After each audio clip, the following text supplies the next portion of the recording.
Everyone, today we are going to discuss velocity boundary layer.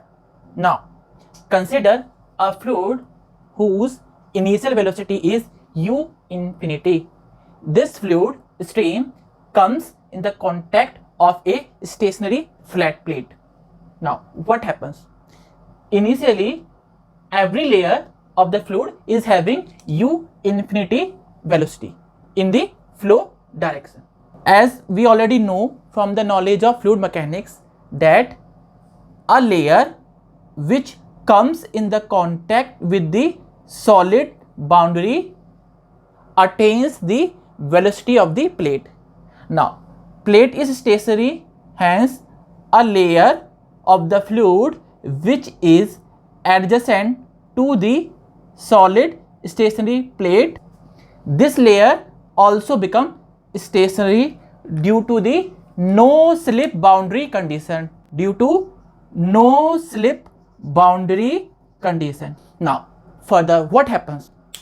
Now we know that fluid is having a property of viscosity. Now other layers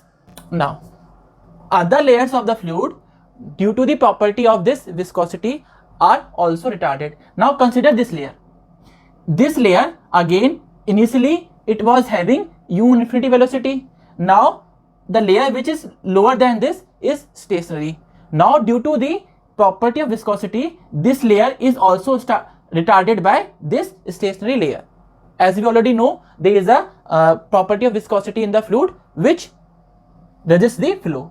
Similarly, the layer above it was having initially velocity of u infinity. Now this is also retarded by this layer, and this process continues up to a point where the velocity of the fluid attains the free stream velocity. The effect of this solid plate in the fluid stream is that it creates a velocity distribution, or it disturbs the velocity. So up to the point where the effect of this boundary is disturbance in the velocity is experienced is known as boundary layer region, and the thickness of this layer is known as boundary layer thickness. Now this layer become stationary due to the no slip boundary condition, but other layers are not in the contact with the solid boundary. Then how they come to know that there is a disturbance in the flow region? Because basically what happens due to this interaction with this plate, there is a momentum disturbance created in the flow region. Initially all fluid layers are having u infinity velocity, and now a disturbance in the momentum is created due to presence of this boundary. Now this effect only experienced by this layer which is in contact with the solid boundary. Now what about the other layers? How do they know that there is a disturbance of the momentum or there is a presence of the boundary in the flow region? Now there comes the role of the property which is known as viscosity.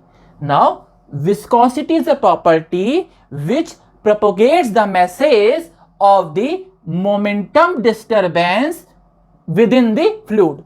Now this property tells every layer that there is a plate there, and there is disturbance in the momentum, and this message is propagated. Hence this property viscosity is also called as momentum diffusivity, which diffuses the disturbance in the momentum within the fluid.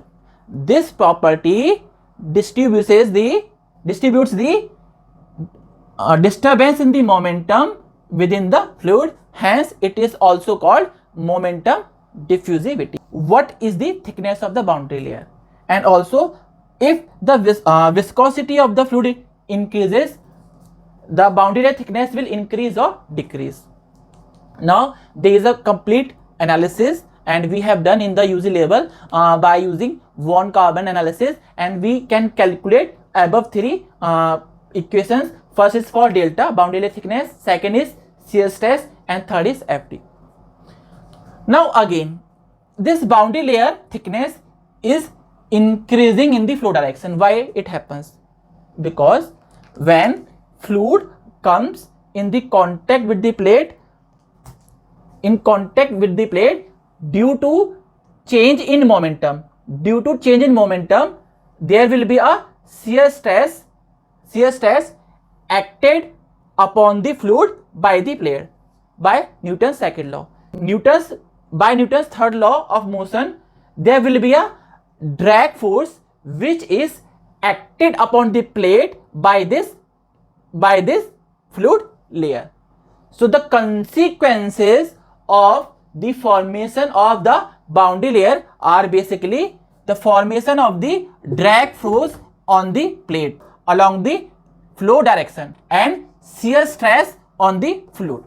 This is the consequence of the boundary layer formation. That much area of the fluid, initially that much area of the fluid and the plate are in contact, and this shear stress is acting at a point. When the fluid layer glides over the plate, this area, now initially that much area is exposed to the plate. Now as the layer moves further, the larger amount of area is exposed with the plate. Due to this, the larger amount of shear force, which is shear stress into area exposed, is acted upon the layers. Hence, the velocity at a point in a vertical direction, due to this increasing exposed area and due to this increasing shear force, will be reduced in the flow direction. Now consider these two cross section, x1 and x2, and consider this point. At this point, velocity is higher, and at this point, which is at the similar height from the solid surface, the velocity is having lower. Why? Because there is more retardation, more shear force, because more area is exposed to the fluid, to the solid surface. Now this is the basic explanation why boundary layer thickness increases in the flow direction. And again, the answer of this question what will be? I earlier told you that the viscosity is a messenger which propagates the message of the momentum disturbance in the fluid medium. Now, if viscosity increases, it means messenger is active. Then if messenger is active, then the message will be transmitted or propagated to the larger length. It means boundary layer thickness will increase, not decrease. And there is a separate analysis for the thickness of the boundary layer. And again, I told you why we are studying this topic. First of all, our motive is to determine the drag force which are placed in a flowing fluid and shear stress which is acted by the plate on the flowing fluid. This is our first motive. And second motive, this formation of the boundary layer basically affects the heat transfer rate between the plate and the fluid. Now this effect we will study in further lecture.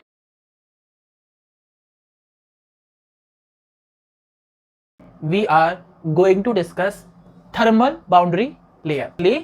When a fluid which is having a temperature of T infinity comes in a contact with the plate whose temperature is TW, and TW is higher than T infinity. It means the temperature of the plate is higher than the temperature of the flowing fluid.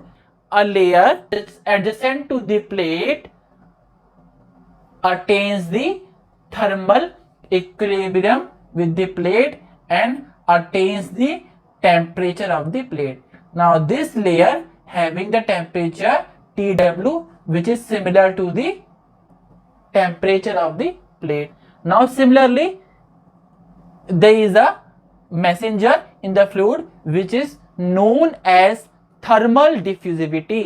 In case of velocity boundary layer, we have discussed momentum diffusivity. Similarly, there is a messenger thermal diffusivity alpha which tells the other layer that there is a thermal disturbance introduced in the fluid medium, because this layer is in direct contact with the plate, hence it feels the effect of the temperature of the plate.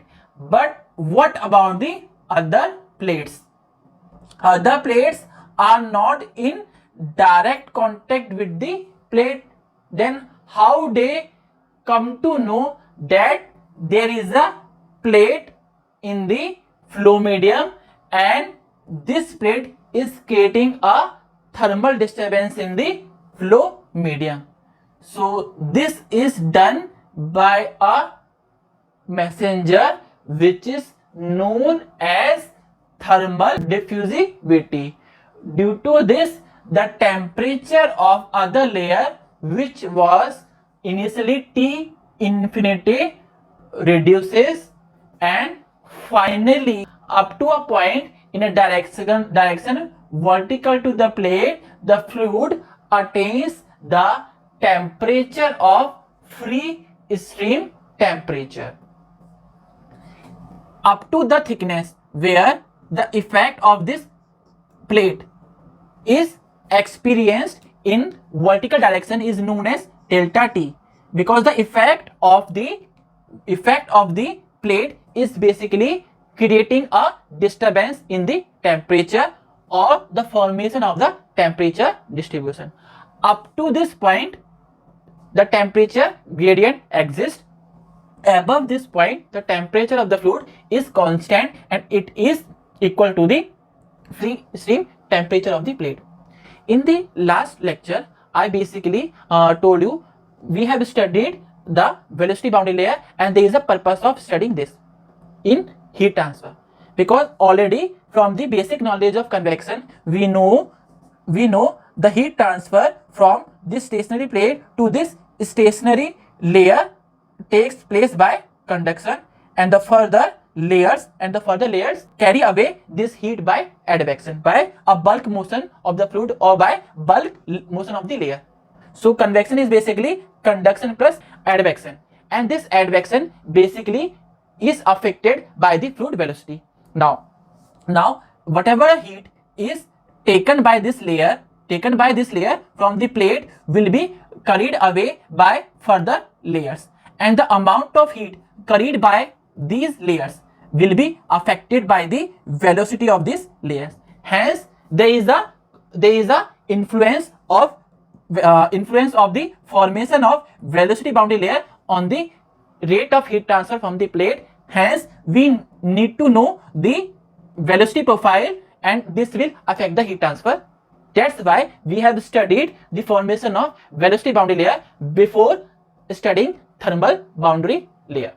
Now there are basically three cases possible in case of this. First case is that thermal boundary layer is lower than the velocity boundary layer. Second case is thermal boundary layer thickness is equals to the velocity boundary layer thickness, and third case is thermal boundary layer thickness is greater than the velocity boundary layer thickness. And a parameter basically which defines the relative growth of thermal and velocity boundary layer is known as Prandtl number. Prandtl number is basically ratio of momentum diffusivity of the fluid to the thermal diffusivity of the fluid. Momentum diffusivity comes from velocity boundary layer and thermal diffusivity comes from thermal boundary layer. As we know, momentum diffusivity is kinematic viscosity of the fluid and thermal diffusivity is alpha. Momentum diffusivity can be written as mu upon rho.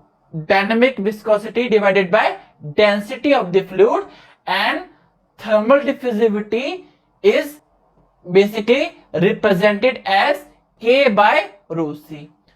After further simplification, we obtain the expression for Prandtl number, which is mu Cp by K. So Prandtl number, it is basically a dimensionless number which is mu Cp by K. Thickness of the boundary layer depends on the diffusivity. So thickness of velocity boundary layer depends on momentum diffusivity. Similarly, the thickness of the thermal boundary layer depends on thermal diffusivity. So another method of representing the Prandtl number is that it is the ratio of velocity boundary layer to the thermal boundary layer. The basic physical significance of the Prandtl number is that it shows the relative growth of the velocity and thermal boundary layer. The value of the Prandtl number basically ranges from very low value for liquid metal to the very high value for the oils. Now we are considering the value of Prandtl number for simply used fluid in our practical application, which are air. For the air, Prandtl number varies from 0.7 to 1. It means for the air, the thickness of velocity and thermal boundary layer are nearly same. For water, the value of the Prandtl number varies from 1.7 to 13.7, and for oil, the Prandtl number varies from 50 to 1 lakh. Now, we will stop here. Thank you.